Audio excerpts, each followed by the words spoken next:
Hello students, তোমাদের সবাইকে 12 study চ্যানেলে স্বাগত জানাই। তো দেখো, আজকে ক্লাস 12 কেমিস্ট্রির দ্রবণ সলিউশন চ্যাপ্টারের আগের দিন 12 নম্বর অঙ্ক পর্যন্ত হয়েছিল। আজকে 13 নম্বর অঙ্ক থেকে শুরু হবে, ঠিক আছে? কি বলেছে দেখো, বলেছে 30 ডিগ্রি সেলসিয়াস উষ্ণতায় বিশুদ্ধ জলের বাষ্পচাপ বলেছে 31.8 mmHg। 100 গ্রাম জলে কত গ্রাম ইউরিয়া, যার এম হচ্ছে 60, দ্রবীভূত করলে দ্রবণের বাষ্পচাপ 31.55 মানে 55 mmHg হবে। এটা হচ্ছে কোশ্চেন। তো বেশ, যেটা যেটা দেওয়া আছে তুমি সেটা লিখে নিই, কি বের করতে হবে সেটা তুমি তারপর লিখবো, তারপর অঙ্ক সূত্রে ফেলে অঙ্ক হয়ে যাবে। বেশ, কি বলেছে, 30 ডিগ্রি সেলসিয়াস উষ্ণতায়, বেশ উষ্ণতা আছে, বিশুদ্ধ জলের বাষ্পচাপ, বিশুদ্ধ জলের বাষ্পচাপ। আচ্ছা, বিশুদ্ধ জলের বাষ্পচাপ মানে কি দিয়ে লেখা হয়? P0, P0, সরি, এটা P0 হয়। এটাকে P0 বলবে। তো P0 ইকুয়াল টু 31.8 mmHg। ওকে,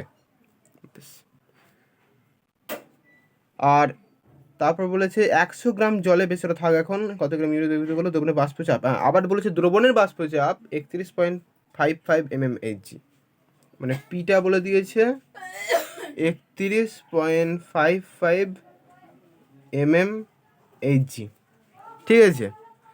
তো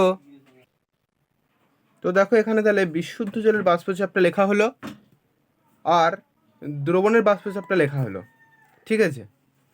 এবার তাহলে কি বলেছে, তাহলে এটা দুটো বলে দিয়েছে নাকি, জলের বাষ্পচাপটা বলে দিয়েছে 31.8 mmHg, আর দ্রবণের বাষ্পচাপটা বলে দিয়েছে 31.55 mmHg। ওকে, বেশ।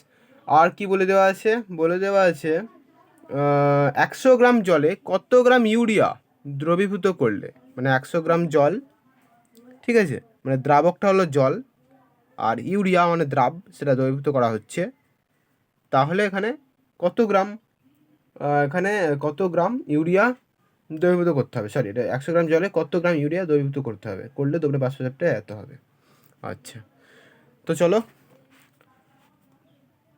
N1 দিয়ে আমরা লেখা হয়, তাই তো, W1/M1কে N1 বাই পাশে লিখতে পারো, এটাকে W1/M1 বলেও লেখা হয়, W1/M1 এটাকেই N1 বলে লেখা হয়। আর N2 যেটা, সেটাকে W2/M2 বলে লেখা হয়, ঠিক আছে? যেটা মনে রেখে দিতে পারো, কিন্তু লেখার দরকার নেই, কিন্তু N1/N2 বলেই লিখবে, N1 আর এটা N2, ঠিক আছে? এটা আমি বুঝিয়ে দিলাম তোমাকে, যে এটা N1 মানে হলো W1/M1 আর N2 মানে W2/M2, মানে গুলি যেতে পারে, তো ওর জন্য এর পাশে লিখে দিলাম, এটা লেখার দরকার নেই, শুধু অনলি N1 আর N2 দিয়ে লিখবে।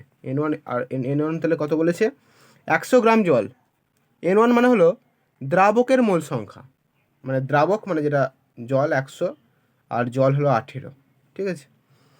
আর N2 দ্রাবের মোল সংখ্যা। আচ্ছা, দ্রাবের তো এটা কত দ্রাব উৎপন্ন হবে সেটা তো বলেনি, তার মানে এটা W2 রাখলাম, W2/M2 যেতে, তো W2 আর M2টা কত, M60 বলে দিয়েছি ইউরিয়ার।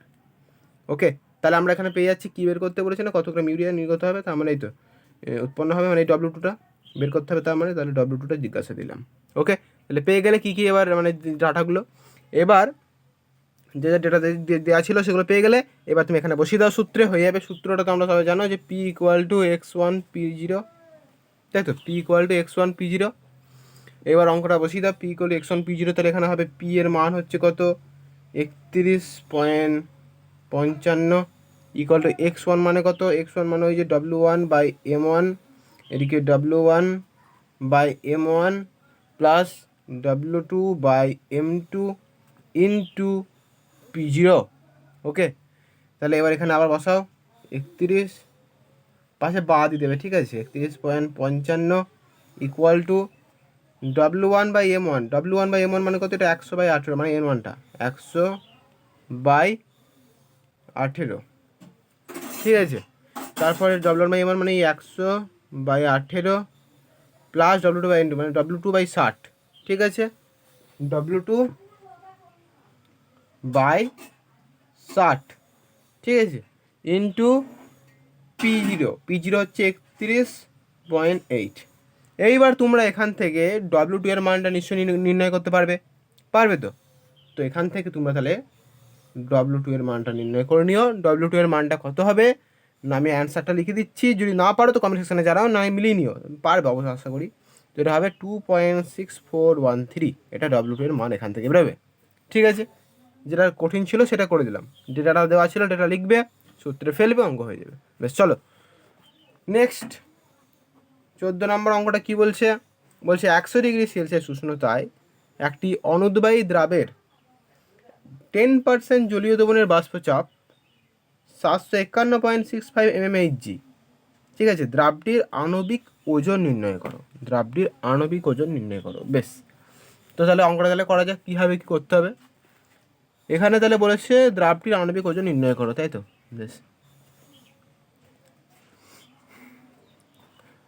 এখানে আগের অঙ্কটা যেটা ছিল সেখানে তোমরা এই যে আমি বললাম যে W2 এটা করতে পারো, ঠিক আছে। আর উপরে লিখে দিতে পারো একটা লাইন যে ধরি 100 গ্রাম জলে W2 গ্রাম ইউরিয়া দ্রবীভূত আছে। ঠিক আছে, তাহলে এটা অঙ্কটা বুঝতে সুবিধা হবে। ঠিক আছে, ধরি 100 গ্রাম জলে W2 গ্রাম ইউরিয়া দ্রবীভূত আছে, ধরে নিলাম, মানে যেটা তোর জানা নেই সেটা W2 ধরে নিলাম। এমনি W2 বোঝা যাচ্ছে, কিন্তু এটা তাও লিখে নেবো পরে, তাহলে ভালো হবে অঙ্কটা করতে। বেশ, তারপর নেক্সট অঙ্কটা 14 নম্বর অঙ্কটাও এর ক্ষেত্রেও দেখো একই আমি করে নেবো। 14 নম্বর অঙ্কটাও কি বলেছে? আর একবার 100°C উষ্ণতায় একটি অনুদ্বায়ী দ্রাবের 10% জলীয় দ্রবণের বাষ্পচাপ বলেছে 751.65 mmHg। দ্রাবটির আণবিক ওজন নির্ণয় করো। ওকে, তো দ্রাবটির আণবিক ওজন নির্ণয় করতে বলছে, মানে আণবিক ভর, আণবিক ওজন যেটা। তো ধরি দ্রাবটির আণবিক ওজন M2 ধরে নিলাম। এটা ধরতে মানে ধরে নাও, মানে M2 এটা হবে, ঠিক আছে, কারণ দ্রাব যেটা তারা তো নিশ্চয়ই M2ই হবে। ঠিক আছে, তাও আমি এখানে ধরে নিচ্ছি। ধরি দ্রাবটির, এটা বুঝতে সবার সুবিধা হবে, ধরি দ্রাবটির আণবিক ভর হচ্ছে কত? M2 বা আণবিক ওজন M2। ওকে, বেশ, এবার কী কী দেওয়া আছে ডেটাগুলো সব লিখে নাই পাশে। কী কী দেওয়া আছে বলেছে? পি, এখানে পিটা কত বলে দিয়েছে? দ্রবণের বাষ্পচাপ 751.65 mmHg, 751.65 mmHg। ওকে, এটা বলে দিয়েছে। আর কি বলে দিয়েছে? P0টা কত হবে? যেহেতু 100°C উষ্ণতা, তাহলে এটা হবে একটা 760 mmHg। এটা মনে রাখবে সবসময়, এই মানটা মনে রাখবে, 760 mmHg। তারপর বলেছে আর কি দেওয়া আছে? N2টা, N1 আর N2, তাই তো? আচ্ছা, N1 কত হয়েছে বলেছি? N1 কি? N1 কাকে বলা হয় না? N1 হচ্ছে দ্রাবকের মোল সংখ্যা, আর N2 দ্রাবের মোল সংখ্যা। তো এই দ্রাবক এখানে কোনটা? দ্রাবক এখানে হচ্ছে জলীয় দ্রবণ, এখানে হচ্ছে 100°C অনুদ্বায়ী দ্রাবে 10% জলীয় দ্রবণ নে বাষ্পচাপ হচ্ছে এত, জলীয় দ্রবণ 10%। তার মানে এটা হবে 100 - 10, যেটা 10% দিয়েছে, তো 100 - 10 বাই নিচের যেটা জল তা 18। ঠিক আছে, এটাকে ক্যালকুলেশন করলে 90/18। আর N2 যেটা, সেটা কত? এটা মানে দেওয়া আছে নাকি? N2 যেটা দ্রাব সেটা 10%, সেটা 10 বাই আণবিক ওজনটা ধরেছি M2, তো M2। ঠিক আছে, মানে W2/M2, ওই জন্য W2টা দেওয়া ছিল ওজনটা 10, আর M2টা তাহলে বের করতে হবে আণবিক ভর। ঠিক আছে, তার মানে এখানে তাহলে কী নির্ণয় করতে বলেছে না? M2টা নির্ণয় করলেই বেরিয়ে যাবে অঙ্কটা। বুঝতে পারলে অঙ্কটা কত সহজ? তাহলে ডেটা কটা দিয়ে দিলাম, এইটাই হচ্ছে মেন লেখা, ডেটা কটা, আর সূত্রটা ফেলা, অঙ্কটা হয়ে যাবে। ঠিক আছে, তো সূত্র এর ক্ষেত্রেও সেই একই সূত্র, P=x1 P0। ঠিক আছে, P=x1 P0। তাহলে কি পি এর মান এখানে কি বের করবো না? পি এর মান প্রথমে লিখি 751.65 এক্স এর মান ওই যে W1/M1 আর W1/M1 plus W2/M2 into P0। ঠিক আছে, তারপর আবার 60। ঠিক আছে, এবার এখান থেকে হচ্ছে এখানে এটা হলো, তারপর বলছি W1/M1 1/M1 প্লাস W2/M2। বেশ, ঠিক আছে, তাহলে এখান থেকে 751.65 W1/M1 মানে হচ্ছে এটা কত? N1 হচ্ছে 90/18, আর এটা হবে 90/18 প্লাস 10/M2। ঠিক আছে, ইন্টু P0 হচ্ছে 760। বুঝতে পারলে অঙ্কটা কীভাবে হলো? বুঝতে পারলে তো? বেশ, এবার একবার এটা 90/18 5 90। বেশ, যাই হোক, ঠিক আছে। একবার এটা তোমরা 5,890 করতে পারতে, মানে বেশ ঠিক আছে, এটা লসে করে বেশ ঠিক আছে। তাহলে এবার এখান থেকে তোমরা নিশ্চয়ই ক্যালকুলেশন করে M2 এর মানটা নির্ণয় করতে পারবে, তাই তো? M2 এর মানটা এখান থেকে তোমরা নিজেরা ক্যালকুলেশন করে তাহলে নির্ণয় করে নিই। M2 এর মানটা বেরোবে, আমি বলে দিচ্ছি, মিলিনিও অ্যান্সারের সঙ্গে তোমাদের 180.03, এটা হবে অ্যান্সার। ঠিক আছে, দেখে নাও, এটাই অ্যান্সার আছে। ঠিক আছে, নম্বর 13 নম্বর, বেশ ঠিক আছে। 14 নম্বর অঙ্ক, এই দেখো 14 নম্বর অঙ্কের এটাই অ্যান্সার আছে। বেশ, চলো তাহলে 15 নম্বর অঙ্ক কী বলেছে। 15 নম্বর অঙ্কটা, 250 গ্রাম বেঞ্জিনে একটি অনুদ্বায়ী তড়িৎ অবিশ্লেষ্য দ্রাবে 30 গ্রাম দ্রবীভূত আছে। ঠিক আছে, দ্রবণটির স্ফুটনাঙ্ক কত? প্রদত্ত দেওয়া আছে বেঞ্জিনের স্ফুটনাঙ্ক = 80°C, বেঞ্জিনের কেবি দেওয়া আছে 2.6 ও দ্রাবের আণবিক গুরুত্ব দেওয়া আছে 154। ঠিক আছে, তো দেখো যা যা দেওয়া, যেটাগুলো দেওয়া আছে সেগুলো প্রথমে লিখে নেবো, তারপর অঙ্কটা শুরু হবে। কী কী দেওয়া আছে সেটা প্রথমে লিখবো। কেবি দেওয়া আছে, বেঞ্জিনের কেবি দেওয়া আছে কত? 2.6, তাই তো? বেঞ্জিনের কেবি দেওয়া আছে 2.6। ঠিক আছে, কেবি দেওয়া আছে 2.6, আর W1টা মনে হচ্ছে দেওয়া আছে কই। আচ্ছা, এখানে W1টা কত সেটা দেখতে হবে। W1 15 নম্বর অঙ্কের W1টা বলা আছে 250 গ্রাম। ঠিক আছে, 250 গ্রাম, W1টা হচ্ছে 250 গ্রাম বেঞ্জিনে। তারপর W2টা দেওয়া আছে কত? 30 গ্রাম দ্রবীভূত আছে, 30 গ্রাম। তারপর M2, ঠিক আছে, M2টা কত সেটা দেখতে হবে। M2টা কত? M2টা হচ্ছে, এখানে যেহেতু দেওয়া আছে একটা বেঞ্জিনের স্ফুটনাঙ্ক এত, তো এটা হবে নিশ্চয়ই বেঞ্জিনের M2 কত না, এটা আণবিক এখানে দেওয়া আছে না, আণবিক গুরুত্ব, এই তো আণবিক গুরুত্ব দেওয়া আছে 154, তো M2 হচ্ছে 154। আর টিবিটা কত দেওয়া আছে? টিবিটা দেওয়া আছে 80°C।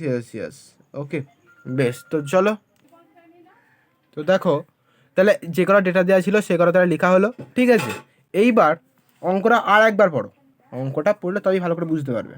অঙ্কটা কি বলেছে? 250 গ্রাম বেঞ্জিনে একটি অনুদ্বায়ী তড়িৎ অবিশ্লেষ্য দ্রাবে 30 গ্রাম দ্রবীভূত আছে, দ্রবণটির স্ফুটনাঙ্ক কত? মানে স্ফুটনাঙ্ক কত মানে কিন্তু টিবি ড্যাশ বের করতে বলেছে, দ্রবণটির স্ফুটনাঙ্ক কত। তাহলে এখানে কি বের করতে বলেছে না, টিবি ড্যাশ। ঠিক আছে, টিবি ড্যাশ বের করতে বলেছে। টিবি ড্যাশের ফর্মুলাটা কি? টিবি প্লাস ডেল টিবি, তাই তো? তো টিবি তো আমরা জানি 80, আর ডেল টিবিটা জানি না, তাই তো? তো ডেল টিবিটা এখান থেকে বের করবো। ব্যাপারটা বুঝে নেবে কিন্তু অঙ্কের স্টাইলটা কীভাবে হবে। ঠিক আছে, একটা বলে দেওয়া ছিল, সেটা থেকে দুটো একটা সূত্র হয়ে গেল, সেটা থেকে যেটা দেওয়া ছিল সেটা লিখলাম, আর যেটা দেওয়া নেই সেটা তাহলে বের করে নেবো, তাহলে হয়ে যাবে, অঙ্কটা বসিয়ে দেবো, হয়ে যাবে। আর বেশ, তো এখান থেকে ডেল টিবিটা তাহলে বের করবো। তো আমরা এখান থেকে ডেল টিবির একটা ফর্মুলা পাই, ডেল টিবি, ঠিক আছে, যেটা হচ্ছে KB into W2 into 1000 by M2 into W1। ঠিক আছে, M2 ইন্টু W1। বেশ, তো ডেল টিবি যদি বের করবো, তো ডেল টিবি ইকুয়াল টু কেবির মান কত? 2.6 ইন্টু W2 এর মান কত? 30 ইন্টু 1000 বাই M2 এর মান 154 ইন্টু W1 হচ্ছে 250। তাহলে এখান থেকে ক্যালকুলেশন করলে বেরিয়ে পড়বে 2.025। ঠিক আছে, 2.025, ওটা অ্যান্সার না কিন্তু, তাহলে 2.025 আবার এখানে বসাতে হবে, তারপরে ক্যালকুলেশন করো, ক্যালকুলেশন করলে বেরিয়ে পড়বে 82.025°C, এটাই অ্যান্সার। বুঝতে পারলে তাহলে কীভাবে অঙ্কটা হলো। বেশ, নেক্সট 16 নম্বর অঙ্ক।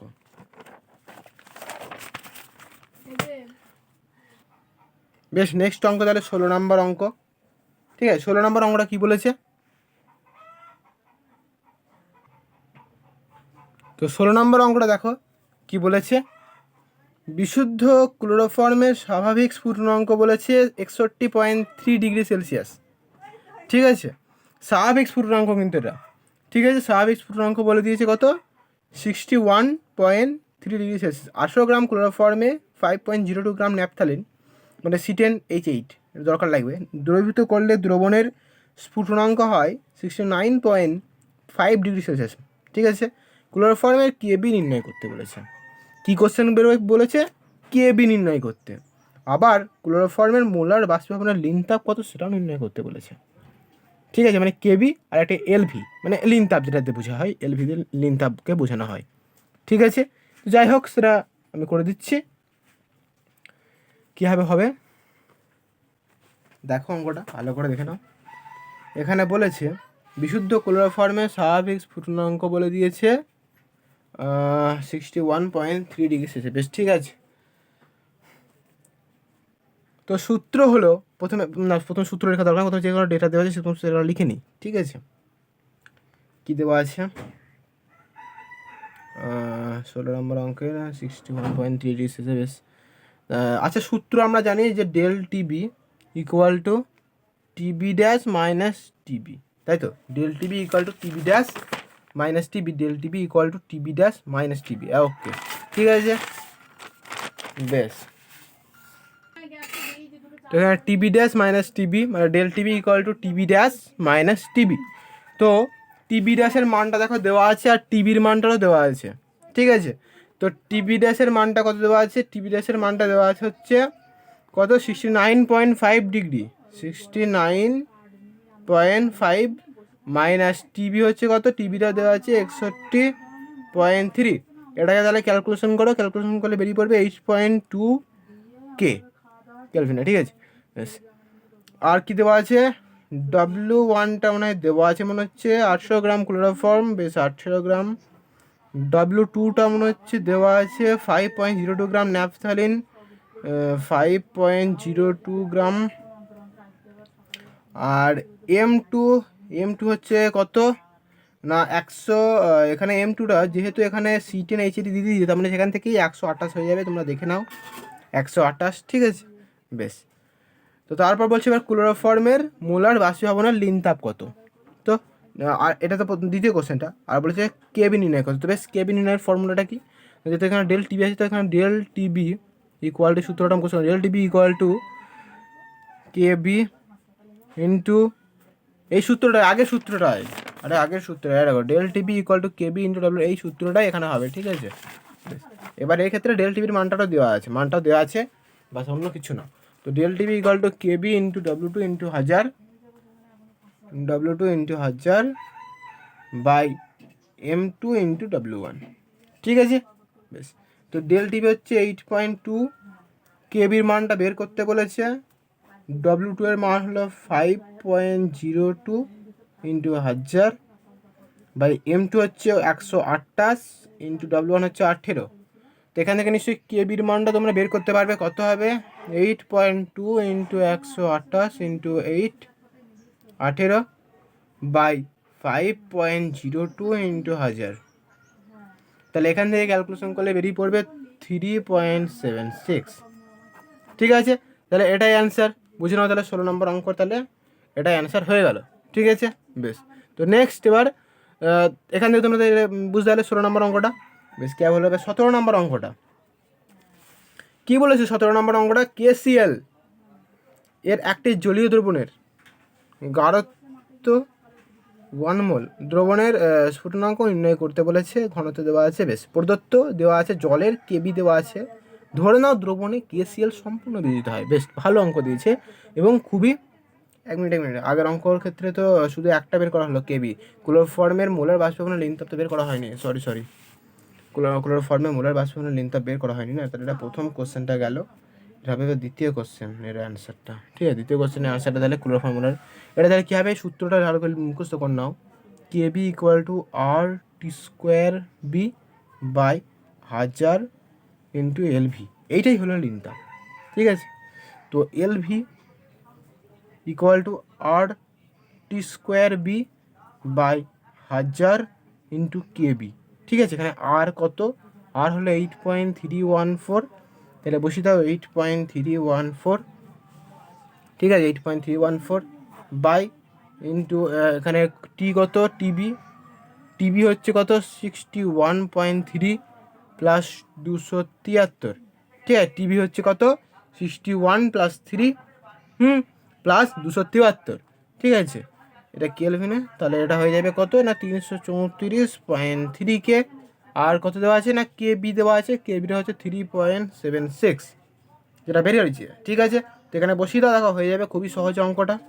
3.76 ইন্টু এটা হচ্ছে কত না 8, এটা হলো, তারপর হচ্ছে এখানে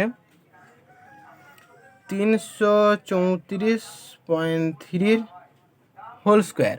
এটাকে তাহলে ক্যালকুলেশন করলে বেরিয়ে পড়বে 247.11 গ্রাম ইনভার্স। এটাই তাহলে অ্যান্সার। বুঝতে পারলে? তাহলে দুটো কোশ্চেন দুটো অ্যান্সার তাহলে বেরিয়ে গেলো। তাহলে কীভাবে হলো অঙ্কটা বুঝতে পারলে? বেশ, নেক্সট 17 নম্বর অঙ্ক।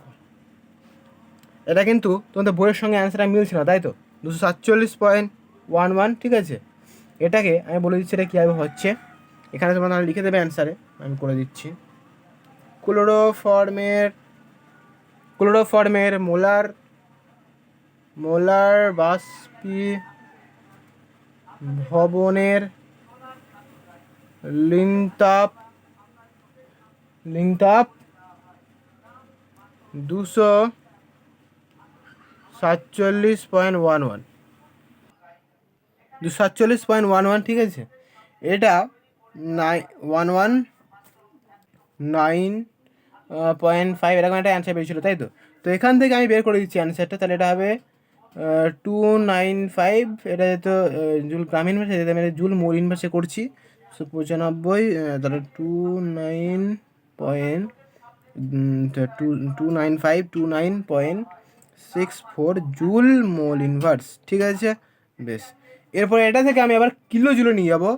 তো 29.529 মিলে গিয়েছে না এবার অ্যান্সার, এবার মিলে গেছে, তো কিলো জুল মোল, ঠিক আছে। বেশ, তো এটাই অ্যান্সার। বুঝতে পারলে এবার কত সুন্দর অঙ্কটা ছিল তাহলে? বেশ, নেক্সট 17 নম্বর অঙ্ক কী বলছে এবার অঙ্কটা। KCL এর একটি জলীয় দ্রবণের ঘনত্ব দেওয়া আছে, গাঢ়ত্ব পড়লাম তো একবার। আর দ্রবণের স্ফুটনাঙ্ক নির্ণয় করতে বলেছে। কী নির্ণয় করতে বলেছে না দ্রবণের স্ফুটনাঙ্ক নির্ণয় করতে বলেছে। দত্ত দেওয়া আছে, জলের বেশ কেবি দেওয়া আছে, ধরে নাও বেশ সম্পূর্ণ বিয়োজিত হয়। বেশ, চলো তাহলে।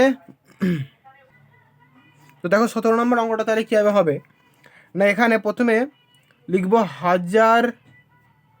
1000 ml দ্রবণের ভর হচ্ছে 1000 ইন্টু 1.04, এটাকে ক্যালকুলেশন করলে বেরিয়ে পড়বে 1040 গ্রাম, ঠিক আছে। KCL আছে 1 মোল, KCL আছে, এটা দেখতে হবে KCL আছে কত 1 মোল। এটা হবে 1000 1000 না 39 প্লাস 35.5, ঠিক আছে। 39 দেওয়া আছে, ঠিক আছে। তাহলে ক্যালকুলেশন করে ভেবো 74.5 গ্রাম, মানে W2/M2 যেটা। আর জল আছে সেটাও দেখতে হবে, জল আছে কত, ঠিক আছে। জল আছে কত সেটা দেখতে হবে, জল আছে হচ্ছে 1040 মাইনাস 74.5, ঠিক আছে। তো এখান থেকে এটা ক্যালকুলেশন করলে বেরিয়ে পড়বে 965.5 গ্রাম, ঠিক আছে। মানে এটা W1 যেটা বলতে পারো।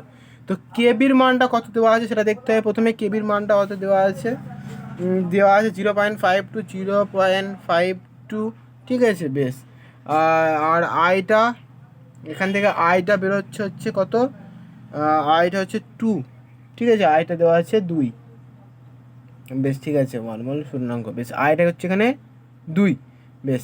তো দেখো এবার অঙ্কটা তাহলে কোড তাহলে সূত্রে ফেলে দেবে এবার অঙ্কটা, দেখো অঙ্কটা হয়ে যাবে খুবই সহজেই, খুবই সহজ অঙ্ক, ঠিক আছে।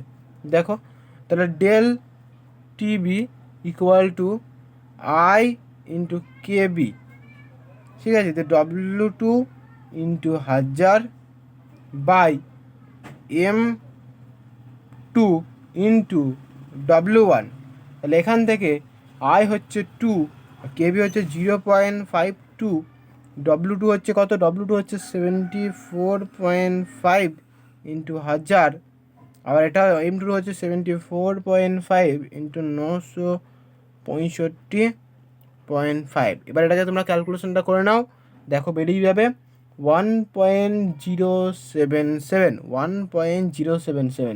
এইবার এটা কিন্তু হচ্ছে না অ্যান্সার, কারণ এখানে চেয়েছে দ্রবণের স্ফুটনাঙ্ক। তো এখানে কী চেয়েছে ভালো করে দেখো অঙ্কটা, এখানে বলেছে দ্রবণের স্ফুটনাঙ্ক নির্ণয়। তো এখানে লেখো তাহলে দ্রবণের স্ফুটনাঙ্ক, 1 মিনিট দাঁড়াও। দেখো দ্রবণের স্ফুটনাঙ্ক, তাহলে কত হবে দৈর্ঘ্য স্ফুটনাঙ্ক না 100 প্লাস 1.077, এটাকে তাহলে ক্যালকুলেশন করো, ক্যালকুলেশন করলে অ্যান্সার তাহলে বেরিয়ে পড়বে কত 1.077 ডিগ্রি সেলসিয়াস। ওকে, এটাই অ্যান্সার। তাহলে বুঝে নাও তাহলে 17 নম্বর অঙ্কটা তাহলে কতটা সহজ ছিল অঙ্কটা। বেশ, ঠিক আছে। তাহলে এবার নেক্সট 18 নম্বর অঙ্ক থেকে তাহলে দ্বিতীয় দিন থেকে শুরু হবে। আজকে ভিডিও এতটুকুই থাক। কেমন লাগলো ভিডিওটা জানাও কমেন্ট সেকশানে, ঠিক আছে? ভালো লাগলে লাইক করো, কমেন্ট করো, শেয়ার করো, বন্ধুদের সঙ্গে শেয়ার করো এবং সাবস্ক্রাইব করে দিও। Thank you.